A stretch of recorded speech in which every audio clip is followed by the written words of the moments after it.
সালাম আলাইকুম বন্ধুরা, তোমরা সব কেমন আছো? আশা করি ভালো আছে। তো আমার এখন বেড়ে গেছে একটা কাজে। তো বন্ধুরা আমরা একটু পাইপ বোর্ড পিটাচ্ছি, এখানে বুঝতে পারছো যে আজকে আমাদের পাইপ বোর্ড পিটানো হচ্ছে। তো বন্ধুরা বাইরে থেকে একজন ডাকছিল, তাই আমরা গেলাম বাইরে। তো আমি দেখছি যে টোটোওয়ালা দাদা একটু ফোনটা খারাপ হয়ে গেছে। তো আমি সামনে যেয়ে গেলাম, বলছি এই নাম্বারে একটু কল করে দিতে হবে, একটু বাইরে অ্যাড্রেসে যাবে। তো কাকা বলছি দাদা একটু ফোনটা করে দাও না। ঠিক আছে, আমি দাদাকে বললাম ওই দিকে নয় তো এই অ্যাড্রেসটা, বলছে না নয়। তো বন্ধুরা একটু সামনের দিকে মুখটা করে দেখিয়ে দিলাম, দাদাকে বললাম যে দাদা দেখো এইটুকু তোমার আমি হেল্প করে দিতে পারবো। দাদা খুবই পরিশান হয়ে গেছে, একদম পরিশান হালাতে একদম আছে।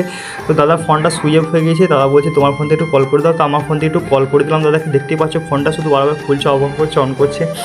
তো এই দেখতে পাচ্ছ পুটি দেওয়া আছে, পুটি। তো টোটোতে পুটি ভরা আছে। দাদা ফোনটা খুবই খারাপ হয়ে গেছে, তাই দাদাকে আমি একটু হেল্প করে দিলাম। তোমার আজকে হেল্প করে খুব ভালো লাগলো। টাটা। ধরো রাস্তাঘাটে যদি এরকম হেল্প যদি কাউরি করতে হতো তোমরা নিশ্চয়ই করবে, কারণ হেল্প করা খুবই ভালো। তো কাকার হেল্প করে আমার খুবই ভালো লাগলো। কাকা বলে তুমি যদি না থাকতে আমি এরকম অ্যাড্রেসে যেতে পেতাম না।